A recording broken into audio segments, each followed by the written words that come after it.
ध्यानाभ्यास के लिए कृपया अपने नेत्रों को बंद कर लीजिए।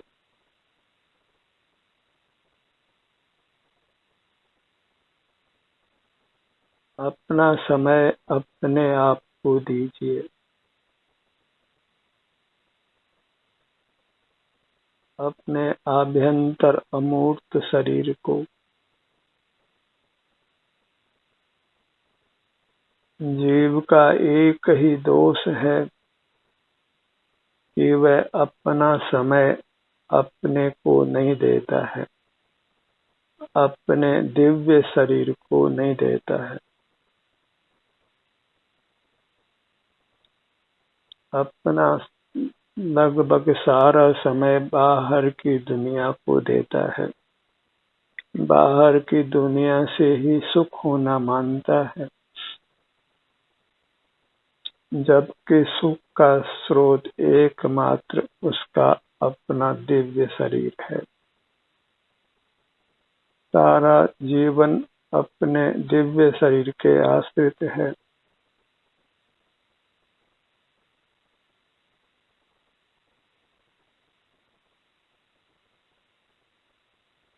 हमारे शरीर के अस्वस्थ होने पर जीवन कष्टमय हो जाता है और शरीर के स्वस्थ रहने पर ही हम सुख से जीते हैं और शरीर को स्वस्थ रखने के लिए मात्र इसका एहसास करना है, वेदन करना है। जगत में जीव हैं, वे शरीर के स्वास्थ्य के लिए नाना उपाय बताते हैं। जितने मुंह उतनी बातें हैं, पर वास्तव में अपने शरीर को स्वस्थ रखने का जो सही उपाय है, यथार्थ उपाय है, वह इसका एहसास करना है, इसके हर भाग का एहसास करना है। इससे ही हमारे शरीर का हर भाग स्वस्थ रहता है, सुखदायी रहता है।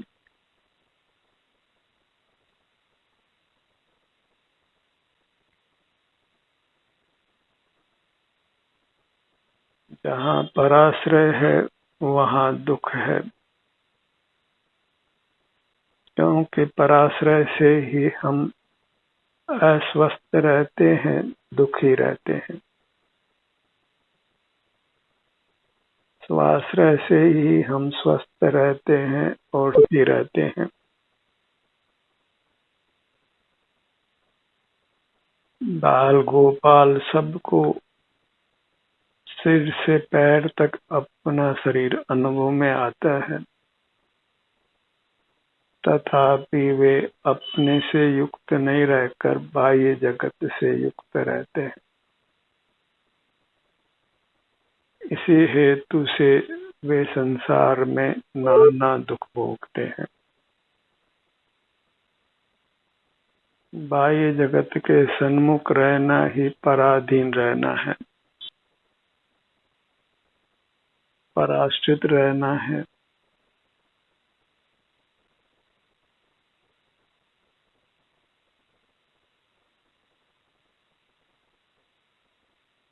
सुखी जीवन के लिए अपना मुख अपनी ओर रखिए, अपने शरीर का एहसास करते हुए रहिए।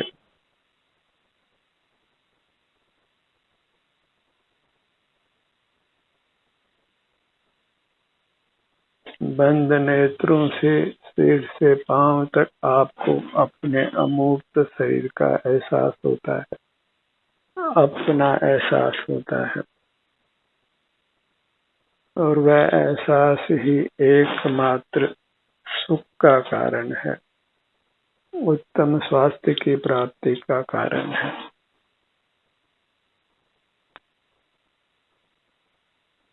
अपने शरीर को स्वस्थ रखने की हमारी अपनी जिम्मेदारी।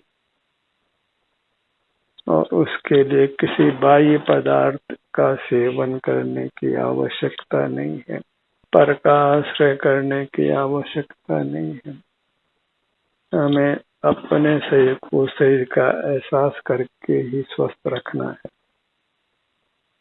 यही अभिन्न साधन है और वही यथार्थ साधन है।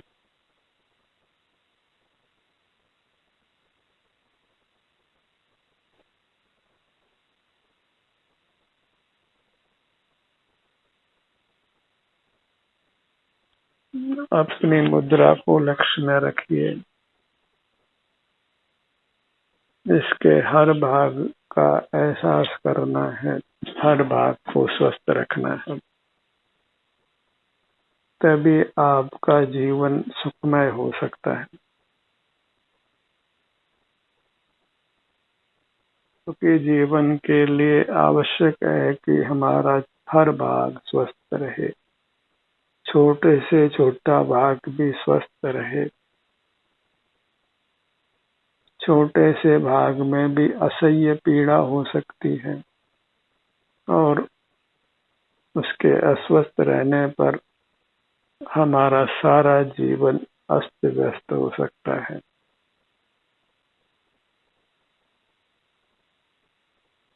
जान भी जोखिम में आ सकती है। इसलिए हमारा प्राथमिक और अंतिम कर्तव्य अपने शरीर को स्वस्थ रखना है, वह भी स्वाधीनता से रखना है। इसी का एहसास करते हुए रहना है। अपने शरीर का एहसास करने के लिए समय निकालिए। वह समय आप अपने लिए ही निकालते हैं और पर के प्रति वास्तव में हमारा कर्तृत्व नहीं है।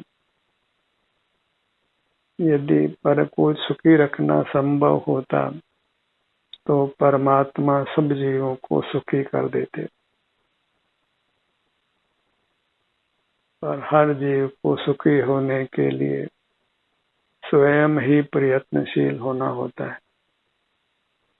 अपने पुरुषार्थ से ही हर जीव सुखी होता है। एक जीव दूसरे जीव को सुखी नहीं कर सकता है। सारा भौतिक जगत मिलकर भी इस जीव को सुखी नहीं कर सकता है। भले हमको भौतिक जगत से सुख होने का भ्रम हो, सुख सब जीवों को अपने स्वास्थ्य का ही मिलता है। स्वास्थ्य ही सुख है। स्वस्थ होने पर ही बाह्य पदार्थ हमें सुखदायी लगते हैं और हमको भ्रम हो जाता है कि पदार्थ सुखदायी है। वे पदार्थ अस्वस्थ होने पर सुखदायी नहीं होते। तो सारा सुख अपने स्वास्थ्य का है, 100%। और अपने को, अपने हर भाग को स्वस्थ रखने के लिए हमें अपने हर भाग के प्रति सावचेत रहना है, संवेदनशील रहना है। हर भाग के स्वास्थ्य के लिए हर भाग से हमें जुड़ना है। भले एक साथ हम सब भागों से नहीं जुड़ पाए, पर क्रम से हमको अपने ध्यान को अपने हर भाग पर ले जाना है।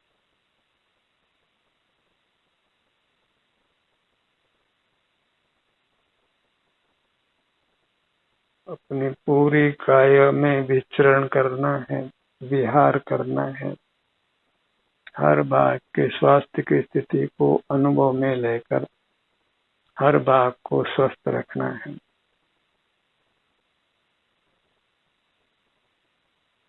और बाहर सुख नहीं है, इसलिए अपने समय को बहिर्मुख रखकर खराब नहीं करना। बहिर्मुख रहना ही यथार्थ में आत्मघात है।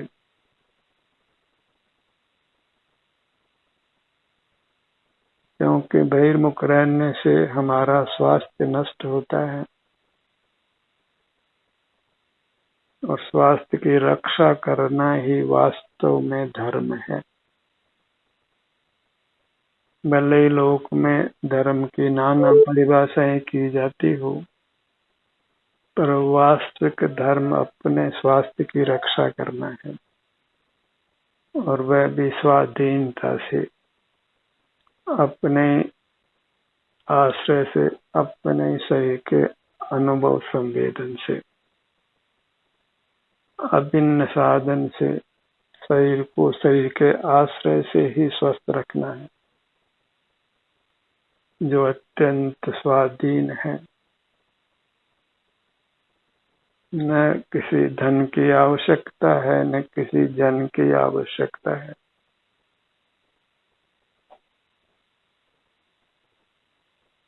आपका अनुभव कर ही स्वस्थ रहता है। तो अपने को पहचानना है। सिर से पैरों तक यह मैं हूँ, और यह मैं लोक का महानतम पदार्थ हूँ।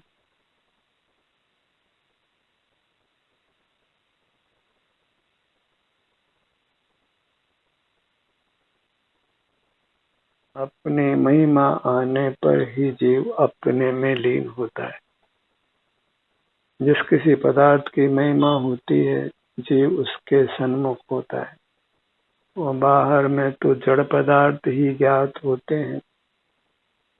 वे सुख स्वभावी नहीं होने से महिमाहीन है। उनका अस्तित्व मात्र जीवों के संसार के लिए है। यदि मूर्त पदार्थ नहीं होते तो जीवों का संसार ही नहीं होता, जीवों को दुख ही नहीं होता। सारा परावलंबन मूर्त काया की सहाय से है, और मूर्त पदार्थों का ही अवलंबन है। मूर्त इंद्रियों के आश्रय से हम मूर्त पदार्थों को ही देखते जानते हैं, उनका नाना प्रकार से अवलंबन सेवन करते हैं, और उसी से मूर्त कर्मों से बंध कर मूर्त काया को प्राप्त करते हैं, और उसी के निमित्त से अपने शरीर में नाना प्रकार की वेदनाएं होती। मोह राग आदि दोष उत्पन्न होते हैं।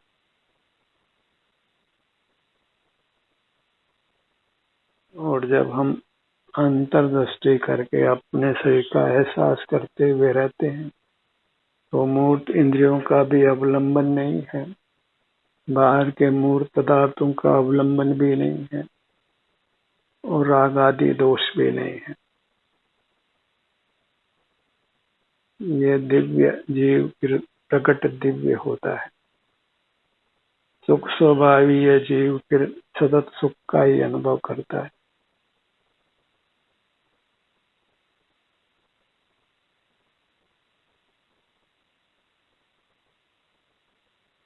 शरीर का हर भाग महत्वपूर्ण है। सुखी रहने के लिए उसके हर भाग का योगदान है। हम शरीर के किसी भाग की उपेक्षा नहीं कर सकते। चूंकि हमारा शरीर बड़ा है, नाना अंग उपांग वाला है, इसलिए हमें अपना संपूर्ण समय अपने शरीर के विभिन्न भागों का एहसास संवेदन करते हुए देना है, और अपने समय को बाहर की दुनिया में लगाना अपने समय का दुरुपयोग है, और वह सब का सब हमारे दुख के लिए है, सुख के लिए नहीं है, आत्मघाती है। क्योंकि उससे हमारा स्वास्थ्य नष्ट होता है, और हम निश्चय सुख तो अल्प पाते हैं और दुख महान पाते हैं।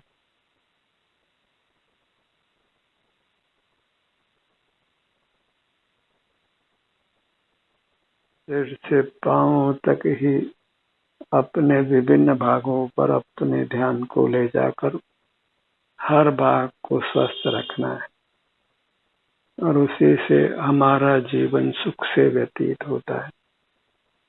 इतना ही नहीं है, इससे हम सकल मूर्त कर्मों का बंधन नष्ट करके परमात्मा होते हैं, उत्तम अविनाशी सुख को पाते हैं, जन्म मरण से मुक्त होते हैं। मोक्ष मार्ग का विस्तार नहीं है, भले ही मोही जीव सुख के लिए नाना उपाय बताते हों, नाना प्रकार के पदार्थों का अवलंबन करने की प्रेरणा देते हों, वह सब परतंत्र होने का ही उपाय है। सुख के लिए किसी बाह्य पदार्थ का आश्रय करने की आवश्यकता नहीं है। उनका आश्रय करने से, सेवन करने से सुख के स्थान पर हमें दुख ही मिलता है। तो जो लोग बाह्य पदार्थों का सेवन करने का उपदेश देता है, उसकी हमें उपेक्षा करनी है और बाह्य पदार्थों का सेवन नहीं करके हमें अपना ही सेवन करना है। बाह्य पदार्थों को नहीं जानकर अपने अमूर्त काया का ही अनुभव संवेदन करना है।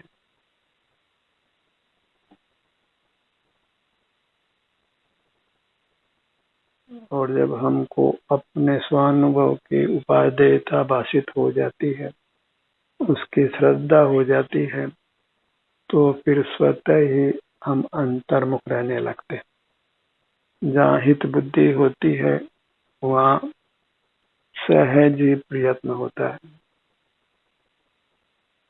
लाभ की ओर जीव स्वयं प्रयत्नशील होता है, क्योंकि जीव सुख चाहता है और जिस भी कार्य में सुख बुद्धि हो, उस कार्य को वह रुचि से करता है। स्वानुभव में ही जीव को आज तक हित बुद्धि, सुख बुद्धि नहीं हुई, इसलिए स्वानुभव के कार्य को ही यह नहीं करता है। जो कार्य सबसे अधिक सुगम था और सुरक्षित था, जोखिम रहित था और यथार्थ उपाय था सुखी होने का, वही कार्य जीव नहीं करता है। और इसी कारण से अनंत काल बीता है, हम आज तक अपने को मूर्त के बंधन से मुक्त नहीं कर पाए हैं। और जहाँ मूर्त का बंधन है, वहाँ मूर्त के विनाश के साथ हमारा भी विनाश होता है।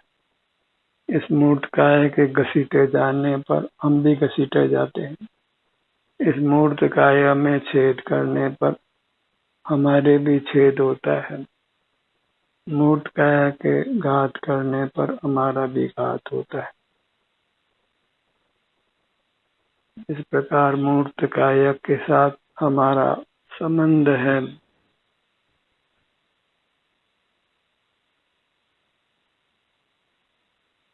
मूर्त काया के साथ व्यवहार से प्राय एकत्व सा हो रहा है। हमें उस एकत्व को ही तोड़ना है और इससे विभक्त होना है, पृथक होना है। और पृथक होने के लिए जहाँ मूर्त और मूर्त की संधि है, वहीं हमें अपने ध्यान को लाना है। फिर से वहां तक हम भी हैं, हमारी अमूर्त काया भी है और मूर्त काया भी है। यहीं पर हमें अपने ध्यान को लाने से दोनों पृथक होते हैं। प्रथम तो सूक्ष्म मूर्त काया जो कार्मण काय है, वो अलग होती है।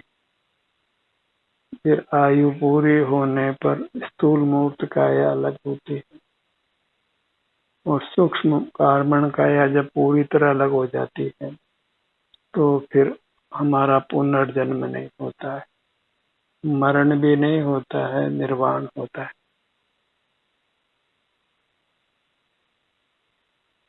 तो मूर्त काया और अमूर्त काया का संसार दशा में घनिष्ठ संबंध है। हमारे परिणाम निर्मल होते हैं तो बद्ध मूर्त काया भी स्वस्थ होती।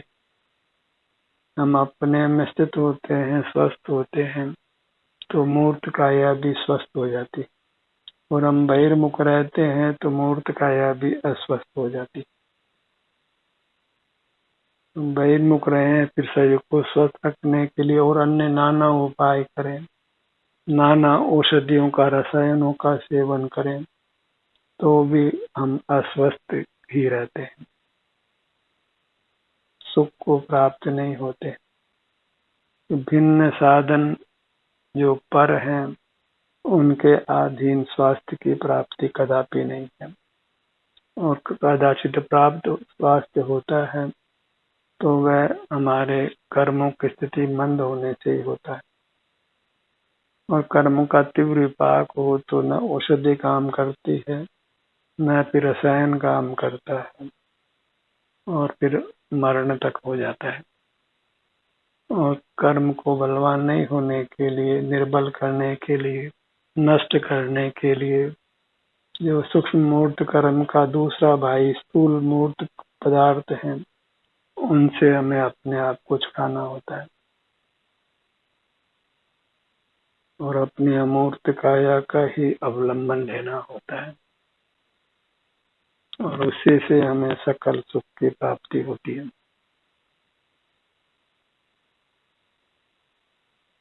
वास्तव में तो ध्यान का विस्तार है ही नहीं, तथापि हम उसका पिष्ट पेषण करते हैं। वह तब तक करने की आवश्यकता है जब तक हम पूरी तरह अंतर्मुख नहीं हो जाते। यदि हम बहिर्मुख होते हैं तो फिर हमको अंतर्मुख होने की प्रेरणा की आवश्यकता भी होती। वह प्रेरणा तो वास्तव में भीतर से ही आए तभी काम होता है। उस भीतर से ही प्रेरणा है, उसके लिए ही यह प्रयास है। हमारे मानस पटल पर यह बात अच्छी तरह अंकित हो जाए कि सुख की प्राप्ति अपने आभ्यंतर से का एहसास करने से है। बंद नेत्रों से अपने आभ्यंतर शरीर का ही एहसास होता है। तो बाहर से ध्यान हटा लें तो फिर हम अपने अमूर्त काया का ही एहसास करते हैं, संवेदन करते हैं। यही हमें सुख शांति का अनुभव होता है। वह सुख शांति कोई मूर्त काया में नहीं होती। तो कदाचित वेदना का अनुभव होता है तो वह वेदना भी मूर्त काया में नहीं होती। सुख दुख का परिणाम हमारी अमूर्त काया में ही होता है, और दुख का कारण एकमात्र बहिर्मुखता है, पराश्रय है, पराधीनता है। बाहर में स्थित मूर्त पदार्थों को उपयोगी मानकर हम उनका सेवन करते रहते हैं। और सारा जगत भी ऐसा ही है जो मूर्त पदार्थों के गीत गाता है। वह भगवान की प्रतिमा को भी मूर्त बनाता है, और सुख तो मूर्त में बिल्कुल नहीं है। सुख तो अपने में ही है, अपने अमूर्त काया में ही है। तो अपने अमूर्त काया की श्रद्धा जगाना है और बाहर के सर्वमूर्त पदार्थों के प्रति श्रद्धा को खत्म करना है। तभी हम मूर्त पदार्थों के अवलंबन से मुक्त होकर स्वावलंबी हो सकते हैं, और स्वावलंबी जीव ही सुखी है, परावलंबी जीव ही दुखी। अपने शरीर को अच्छी तरह पहचान लीजिए।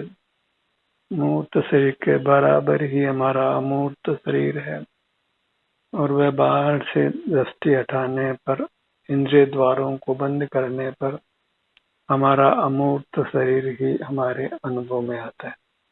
उसी में सुख दुख का परिणाम पाया जाता है, और उसी से हमें अपनी उपलब्धि होती है। हम अपने को पाते हैं। बहिर्मुख होकर हम अपने को ही खो देते हैं, और अंतर्मुख होकर पुनः अपने को पा लेते हैं। और अपने को पाना ही सुख को पाना है, कि अपने आभ्यंतर अमूर्त से को ही पाना है। उसके लिए बस बहिर्दृष्टि को रोकना है। बाहर में कुछ भी मिलने वाला नहीं है सिवाय दुख के, संताप के, कसाई के, आकुलता के, और भीतर सिवाय शांति के, सुख के और कुछ मिलने वाला नहीं है। तो हमें अपना समय अपने को देना है, अपनी अमूर्त काया को देना है, और उसके लिए अंतर्दृष्टि से उसका एहसास करना है, उसका वेदन करना है, उसके हर भाग के स्वास्थ्य की स्थिति को हर भाग तक पहुंचकर अनुभव में लेना, और बार बार इस काम को करना है जब तक कि हम सकल मूर्त कर्मों का क्षय नहीं कर देते, परमात्म दशा को प्राप्त नहीं कर लेते। ध्यान की निरंतरता ही मोक्ष को देती है, हमें परमात्मा बनाती है। ध्यान का ये सत्र यहीं समाप्त होता है। आपकी सहभागिता के लिए धन्यवाद।